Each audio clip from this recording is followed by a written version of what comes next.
Good morning, good afternoon, and good evening, everybody. This is Controversies of the Day with Logan and Jay. How you doing, buddy? Good, yourself? I'm very good, very good. You know, well, some sad news in the world of entertainment. Paul Reubens, Pee Wee Herman passed away. Comic genius. I just, what a unique character. Obviously, maybe a little Jerry Lewis influence on him there, but wow, one of a kind. Holy cow. Someone I grew up watching. Me too. Yeah, I saw Pee-wee's Playhouse.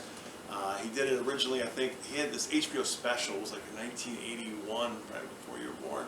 I think it was during that time frame, I don't know if I have that right. He came out of this thing called the Groundlings. It was like a second city, which what they do is like live comedy improv in Chicago. They still do it to this day, I believe. And it was a thing called the Groundlings. It was an LA version of that. And also the other guy who came out of that was Phil Hartman. Great Phil Hartman. Oh my God. Troy McClure. Yeah, the great Phil Hartman. And actually, Phil Hartman co-wrote Pee-wee's Big Adventure, his first movie, with him. Yeah, you look that up. Phil Hartman's yeah. So they were buds for a while there. Then Phil, of course, later went on as SNL success. And man, wow, what a great talent he was. And so sad how Phil Hartman ended up. But rest in peace, Paul Reubens, Pee Wee Herman. Thank you for all the joy. And again, I don't know if I can recreate it. We were doing this earlier, but that one scene in that movie when he says to Dottie, what does he say? I'm a loner, Dottie, a rebel. There's things about me you couldn't understand. Things about me you wouldn't understand. Things about me you shouldn't understand. Oh God, I love the guy. I love the guy. Anyway, we have a lot to talk about today. Logan always says to me, hey, let's put together 2 or 3 topics and let's talk about, so I'm trying to do that, and I'm trying to with a lot of things in the news, you want to stay up on them. And then all of a sudden, boom, boom, boom, all these other little things come up. I just want to touch upon them real quick. So I guess there's an airplane, a NASA airplane, flying around Chicago, just flying around. I guess what they say they're doing is air quality, checking out the air. I don't know, could they be doing something else? Could be. It's kind of weird that we have all these satellites and whatnot in the sky and all this radar and whatnot. They would need a special plane from NASA. Maybe some kind of surveillance or something's going on. And did they lose an ET? Is ET need a phone home? Elliot! Why use a giant expensive jet when you could just use a balloon? China does that. Oh, yeah, like they're saving money there. There you go. We like to spend money here, don't we? We spend it, go deep into debt, borrow and spend, the American way. Oh my goodness. I'll give a little shout out there. We got David in Florida gave us a little something there on YouTube. So, hey Dave, you and the fam, everybody's doing good. I want to say hello to the mayor of Mantino, Johnny B. Who's listening. He likes how I rock out my mullet. I'm not afraid to keep the mullet alive and well. All right, so we got a lot to talk about. Another thing that could be something, folks, could be nothing. And as always, this show is for entertainment purposes. Okay, we're just going which is a little disclaimer. Okay, if we say anything that frightens anyone or makes anyone want to do any rash or quick decisions with any finances, please consult a licensed financial advisor before doing so. Okay. Now, having said that, there's Fitch rating the other day, my friend. They downgraded U.S. debt from AAA to AA. Now, it's happened before, and hopefully we'll get our standard back up there. But there's this meeting coming up at the same time. This is where it bothers me, okay? Where the BRICS, ladies and gentlemen, and that's an acronym for Brazil, Russia, India, China, and South Africa, they're going to have a little meeting here in August, allegedly, and this has been talked about. This is nothing new, about getting off the dollar. And folks, King Dollar has been a good thing for us, okay, as the United States of America. If they were to really do that and create some other currency or a basket of currencies with some commodities involved, gold or something, with platinum or Bitcoin or whatever, this could be bad. And this could be bad. This could actually force the hand of Congress to do their job. Your actual job, congressmen, women, congresspeople, to balance a budget. When was the last time we had a balanced budget, Logan? I tell you, I'm not sure, my friend, but I think you might have to go back to the late 90s. Clinton and a Republican Congress, believe it or not, they fought, they did a lot of tug of war, but they actually us all work together on a lot of different things. Kind of crazy, but true. It's just been nuts, and we've had these very unbalanced budgets, and we're going deeper into debt, and nobody seems to care for a while. But folks, at some point, the rubber's going to hit the road, and we're going to have no more road to kick the can down, and we're going to be in trouble. It's not going to be good, and Congress will then have to make a lot of cuts, and it's going to be painful. If we had some leadership, then we wouldn't have to do all this. And that's interesting too, because Finch also said they didn't like the political polarization that the country is going through right now. That also was part of their decision to downgrade U.S. debt. So again, folks, don't mean to be an alarmist, but hey, we got to call it like we see it on this program. And that's what we're going to do. We're going to try to give you the truth as best as we know it. Try to talk about what really matters, what's really important, and what's really, really going on. So also, it's so funny. We had these congressional hearings the other week about UFOs, UAPs, unidentified aerial phenomena. My friend, we got a new acronym. Hey, UAP. And at the same time, we got other people worried about don't try that in a small town. We'll be pandering here. I mean, I don't know, man. It's just so crazy. All these different levels of reality that we're all dealing with. Are there spaceships? Are there space aliens? I think it's kind of important. I do. I think it's kind of important. I mean, will we ever get to the bottom of it? Probably not. Is it all just crazy big distraction? Could be. Could be. Who knows? All right. So we'll give a little update. The Donald today, our 45th President of the United States, Donald Trump, he's having another hearing or indictment laid on him today about January 6th. I guess they're trying to rub his face in it and say, hey, you are, what's the word? You're causing insurrection here. This is seditious behavior. What the hell is wrong with you people? Really? I mean, January 6th, I don't know what exactly happened there. That's weird, man. Okay? I don't know what you got to say. I mean, I'm looking at it. I've done a little protesting in my life. I know you can only go so far. Okay? You can only go so far. Eventually, you're going to hit with a billy club. Or you're going to get mace sprayed in your face. Or, you're going to get something. Your tear gas or something. Eventually, you're going to be looking at the end of a barrel of a gun. Pretty simple. I think it depends on what your political views are, on what happens to you. And we had almost 2 years of, for the lack of a better word, left-leaning people running around the streets destroying their own neighborhoods. Antifa, BLM? For the sake of what? Justice? For whom?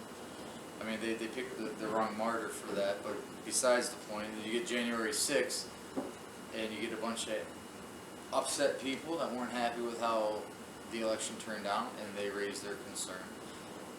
And they're vilified for it. Why? Because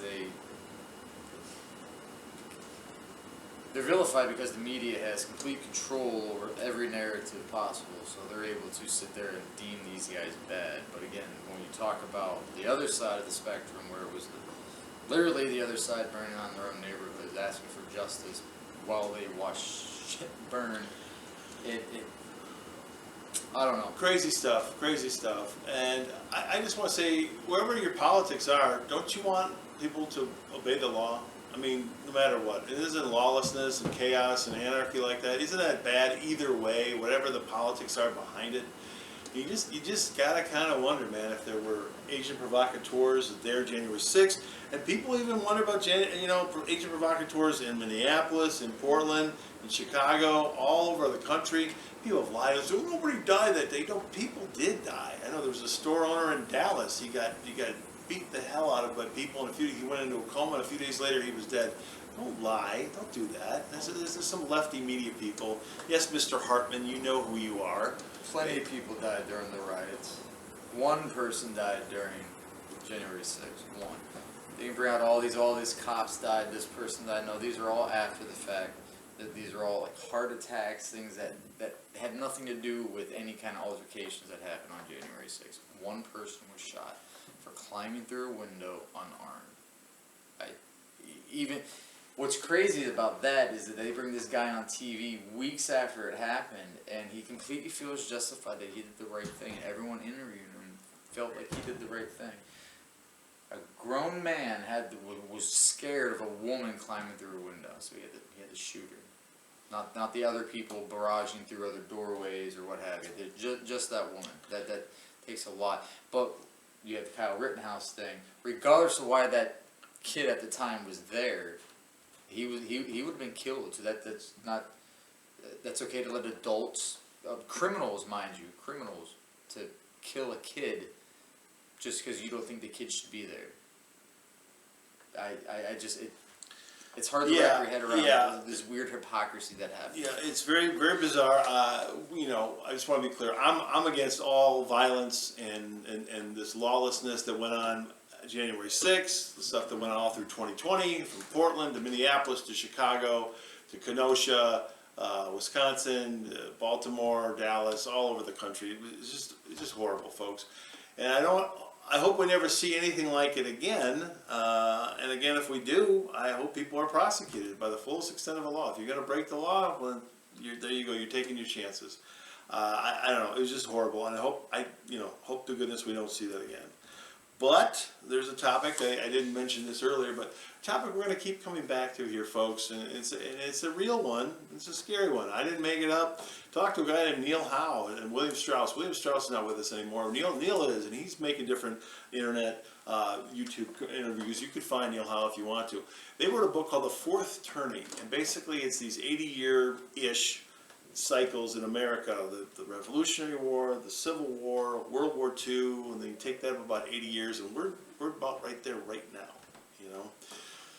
You know, World War II technically started, I don't know, in the late 30s, but we didn't, of course, get involved until, we got hit December 1941, December 7th, Pearl Harbor, so that we didn't technically get in the war until 1942. So that would be, 2022, that was last year, so are there wheels in motion right now? Are we headed into something like that? Certainly, hopefully not a civil war, which obviously from the actions of 2020, going into the other side's, whatever, in early 2021, whatever, there seem to be factions here that want that, okay? I don't want that. I hope none of you out there want that. But these 80-year cycles, you look at the world stage, we've had this situation with Ukraine for over a year. Our media does not tell you everything that's going on there. They may have biolabs there. Has that really been fully discussed by our media? And if not, why not? You might want to look into that, folks, if you got the time. Go down that rabbit hole. I don't know. Is Vladimir Putin really a hero than a villain? I don't know. I wouldn't trust the guy, let's put it that way, but I wouldn't trust the leaders of Ukraine either. $75 billion? Is that right, Logan? $75 billion we've given, just America has given that country. And that's, I believe that's also including the weapons and all that. I think it's $40 billion in cash, and the rest of that is weapons and technologies and aid of some sort outside of monetary funds. So this is why you goofballs who want to get mad at the MAGA folks, make America great again. Well, yeah, there are a lot of regular folks that were sick and tired of Bushes and Clintons giving away all this money and helping out this country and that country and companies to go to these countries for cheap labor and their globalism. A lot of people felt a little bit left out. Yeah, but Goldman Sachs didn't feel left out. Blackstone didn't feel left out. BlackRock doesn't feel left out. No, BlackRock almost controls it all right now. Vanguard didn't get left out, did they? And neither did the Clintons or the Bushes. But in 2016, America said, no, we don't want another Bush. Jeb tried, and they didn't want Hillary. So anyway, folks, love MAGA, hate MAGA, but make sure you understand MAGA, okay? Because it doesn't have to be about Donald Trump. Donald Trump's a person. He's going to come, he's going to go. Will the people of this country, will a voting bloc of these people stay focused on making America great again? And not just some silly jingoism, not just silly flying the flag stuff. No, really care about America. Because see, right now, we're giving all that money. Thank you, the Biden administration. Thank you, Congress, to Ukraine. $75 billion. Could we, even you Democrats, let's have fun. Could we have done something here at home better with that money? Healthcare, student loan debt, your kind of things. Could we help people right here in these borders?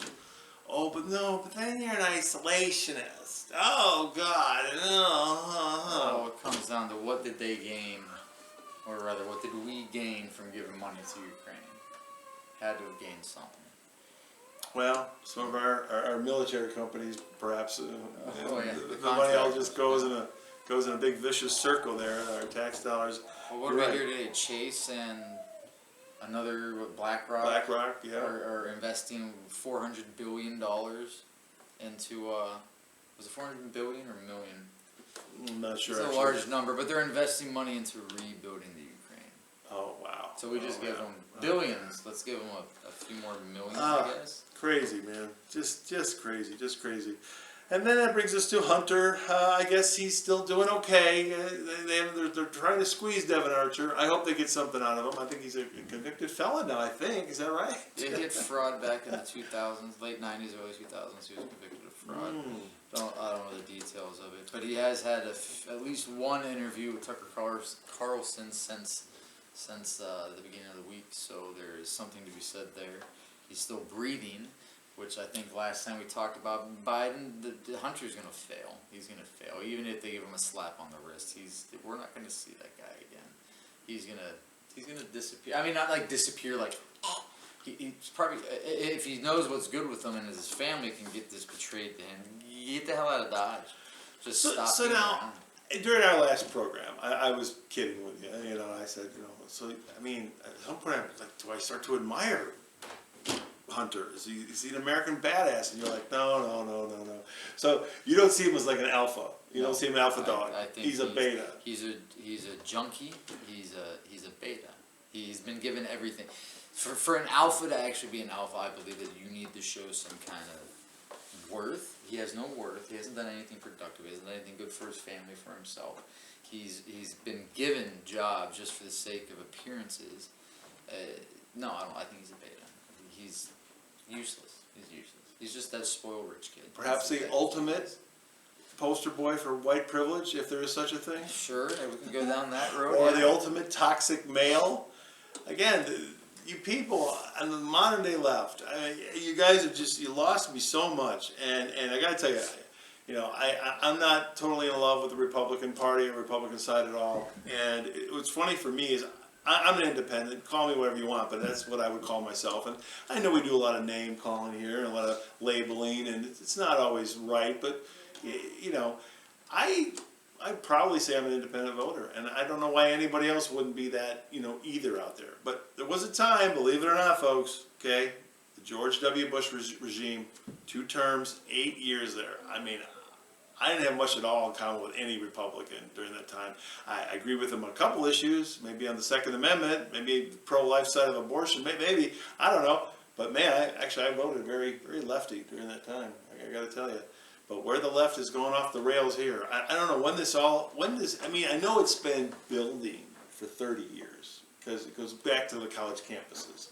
You know, and I guess all those kids came out of college, got into the workforce, got into the media, got into the law, you know, and the political circles, and I don't know, it just seemed like once Trump got in, then it just, this tidal wave all of a sudden came out of nowhere, like, whoa. I don't know, any thoughts or comments about that, the whole woke tidal wave that just seemed to come in, how insane? The perfect storm with a character who didn't care what people really, at least what one group of people cared about him. I mean, I can't say he really cared what the left said, especially after they start attacking him.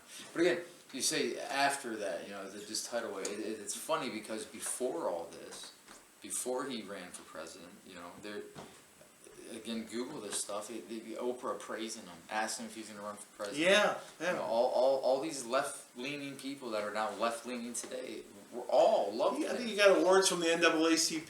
The number 1 hit show on what was it, NBC? I was Apprentice. For 10 I years, don't know if I 10 ever years. watched a single episode, folks, from start to finish. I've never been into the guy. I'm just telling you, you know. But here he comes forward, and just because he's going to interrupt Hillary's, you know, parade, oh, now all of a sudden he becomes the devil, orange man, bad. I mean, I don't know. I sit indifferent about Donald Trump. That's where I'm at. I mean, I know in my life, my social circle, maybe you too, I know Trump haters and I know Trump lovers. And I'm somewhere in this weird middle where I see the hate over things that aren't the real issues, or they're not real issues to begin with. And I see the love and the admiration, and I'm thinking, well, he didn't really do all that. He talked about it, but he didn't really do all that stuff. All right. So we shall see if the Donald goes forward. Do you think he's going to be the nominee next year? I mean, what do you think? Because I have my doubts. I don't know. He's 6 court cases that are kind of conflicting with scheduling. It's going to be a very hard uphill battle. I mean, the hate and shit talking that's coming his way. It's going to get worse. I mean, right now as we speak, okay, the conventional wisdom, what the regular media is telling you is that, it's going to be Joe Biden against Donald Trump, a rematch. But, I mean, Joe Biden is seemingly very feeble. Lots of family corruption problems, maybe finally coming to the light of day. I don't know. We'll see. Mike Mel gets just swept under the rug again. Who knows? But his cognitive abilities aren't really there.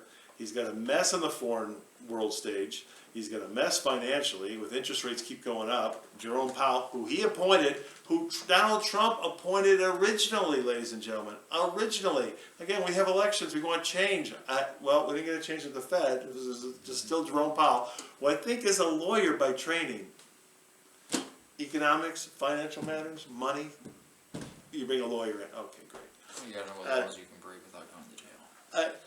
I don't know, man. It's a little disheartening. And I'm going to come back to Jerome Powell one more time in this segment today. But yeah, Hunter, he I don't know. We'll see if he's going to skate free or he's going to his trash, his dung is going to bring Daddy down finally. We shall see. We shall see, ladies and gentlemen. And then that brings us to Ghislaine Maxwell. Oh yeah, she's got a big court case coming up. And it seems like the powers that be and the I don't know if it's Department of Justice or FBI, they're going to use her case. Well, we can't put everything out there yet because she's got this case. Yeah, why are you guys withholding all this stuff? Who are you guys protecting? Well, it was all right for them to release some names that were on those. A little bit. The flight manifestos, so that they can release some of that. Just enough speculation for people to forget. Oh yeah, you remember they already released something. They didn't release anything. They just put some people's names that were on some airplanes that went to an island. Again, I don't think everybody on that plane, I mean, I could be wrong. I don't think anybody on those lists could possibly have done bad things. I don't think everybody that's taken pictures or are in pictures with them have done bad things, kind of like wrong place, wrong time, There's bad people everywhere and you can't just avoid them all. But I'm not trying to defend anybody, not sticking up for anybody by any means, but I think they gave us enough to kind of like, because no one else is talking about this. You don't really see too much about it. And it's not even a conspiracy. They were into something. She had a very important role in that something. And you can say, oh, no, she didn't. Important enough to where Epstein killed himself. So, yeah, it had been pretty damn bad. And she's still alive. That influences from her past, and her father has influence, even though he's dead, about what happens to her, why she's still breathing. I mean, she has a lot more to give up because she's supposedly has physical evidence. So it's hard for me to believe that. Interesting. Does she have some dirt? In some secluded place that only she can get to, or only people she knows can get to. You kind of got to wonder, does she have? I guess what they call that leverage. Yeah. There's a little leverage in all this. Yes, her father was Robert Maxwell, who also died under some very strange circumstances. And he was a very interesting man. Anybody who wants to go down deep dive into that, you can find some interesting things about Daddy Maxwell. There you go. Not to be confused with a restaurant in Williams Bay. But anyway, yes, Robert Maxwell. Interesting dude. All right.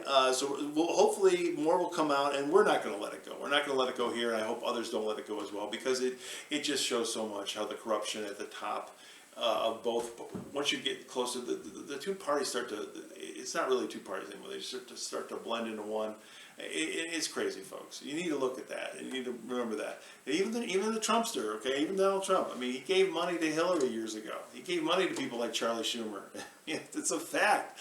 I don't know. I was uncomfortable about it, but I mean, it is what it is, and we'll see what happens. My prediction: we're not going to see the rematch. No, I don't think so. I don't think Biden can. And Trump, it's a 50-50. Is he going to make it through all this? Yeah, I don't know. It's a lot. It's a lot to go through. And I also want to do here a little with you is reviewing other podcasts.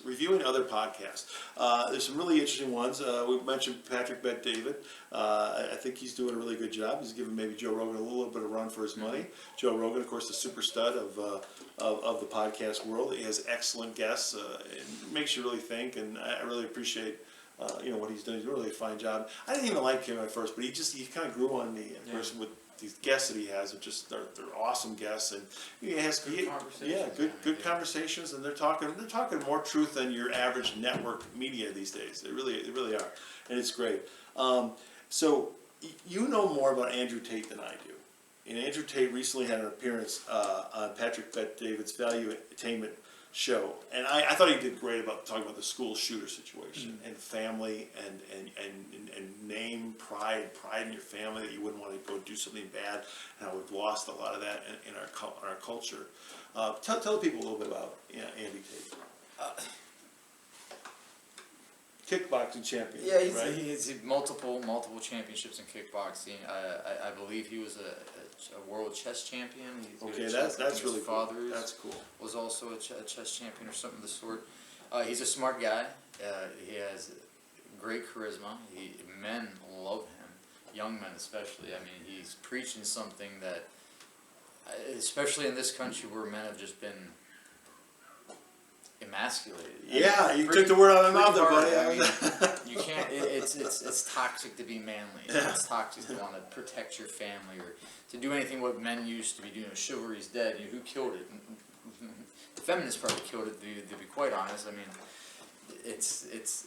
But he preaches a lot about how to be better, how to be a man, how to put your kind of like a more upfront Jordan Peterson. I mean, really, there is a lot of similarities in that where they talk about you got to be responsible for yourself, and he's done that now. He's gotten in trouble in Romania with some alleged human trafficking charges.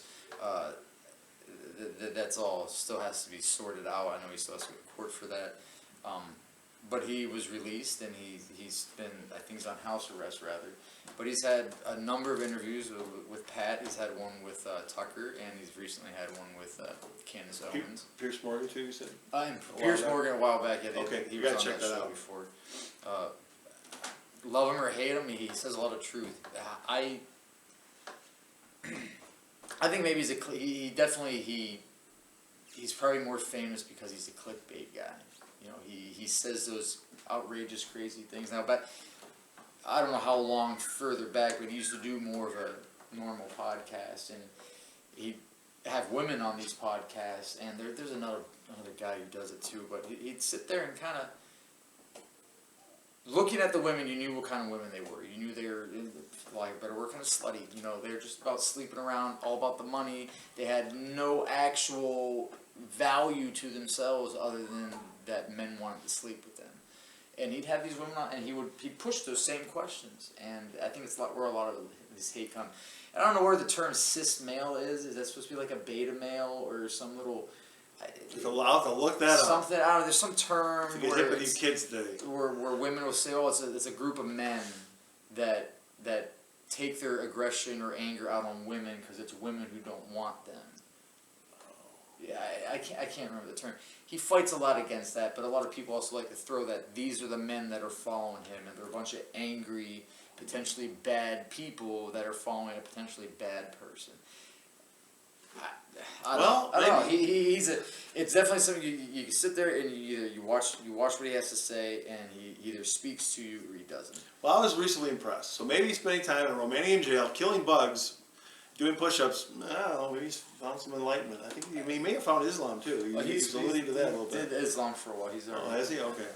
Actually, when he went on Pat's show, if you recall, they gave him a family Bible from somebody in his production. They gave him a family Bible, and then the same sentiment with the Quran. Cool Quran. Yeah, so he was okay. So he definitely takes religious in one. I wouldn't say he's against either. He just finds something that more fits his type of thinking, what have you. Interesting guy, definitely worth listening to. I think some insight, a different view of the world, or what have you. I don't think he should be dismissed. So taking all that in and taking the term clickbait in. I always want to make this clear right now. Somebody's got to be thinking it. Vince McMahon Jr., Dana White, where are you people? I want Logan Paul, not you Logan, Logan Paul taking on Andrew Tate. That's what I want to see. Mixed martial arts, yes, yes, yes! Speaking of that, we don't mean to get so hostile here, but please body slam the subscribe and or like button. Please body slam it hard. Okay.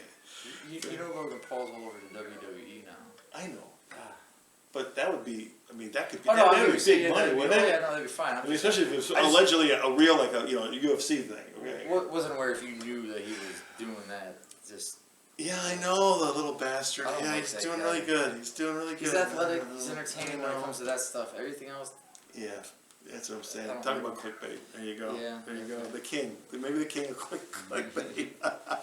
All right. And then maybe we'll do this on another show. Maybe this is all just phony, baloney clickbait. But allegedly on the internet, somebody's trying to stir controversy between Andrew Tate, and Jordan Peterson at the same time. I don't know. I don't know if Jordan's daughter went over to Romania and, he's a good-looking dude, call me gay, whatever. He's a good-looking dude, Andrew Tate. But anyway, so I don't know what that's about, but we'll get to the bottom of that on the next show. So, Logan, before we close up here today, is there anything that's bothering you? Anything that's needing you? It's like frost in your tuchus. Anything? No. Anything's grinding your, You got some more? Yeah. A couple more? No, that's it. Oh. Riding your needling, yeah, frosting your tuchus, yeah, getting your goat. I feel like you can't say grinding my gears. Oh, we can't do that. Okay. All right. Well, there's a little love out there to Seth MacFarlane and the gang. Yeah. So anyway, I mean, anything bothering you, my friend? I think recently my biggest problem is, and we've talked about this before, is there's a particular movie out that it's being sidelined and it's being railed against, and I don't quite get it. I see arguments from both sides. I don't agree with them from the side I don't view, but The Sound of Freedom is being like horribly destroyed or again sidelined for whatever reason. I don't understand. I don't get the reason why.